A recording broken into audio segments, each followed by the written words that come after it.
ഇന്ന് നമുക്ക് കോളിഫ്ലവറിനും ക്യാബേജിനും വളമിട്ടാലോ? ഈ വളം ഞാൻ വീട്ടിൽ തന്നെ തയ്യാറാക്കിയതാണ്.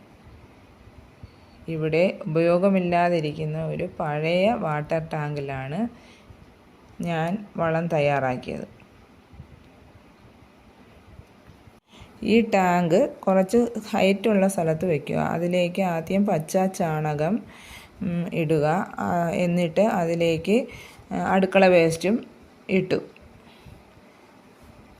ഈ ടാങ്ക് ഫില്ലാകാറാകുമ്പോൾ ഒരിക്കൽ കൂടി പച്ച ചാണകം ഇട്ട് പിന്നെ 2 മാസം റെസ്റ്റ് ചെയ്യാൻ വയ്ക്കുക.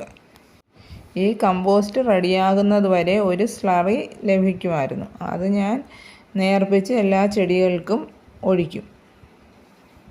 ഇതുപോലെ നമുക്ക് ആവശ്യമായ വളം നമ്മുടെ വീട്ടിൽ ഉണ്ടാക്കാൻ എളുപ്പമാണ്.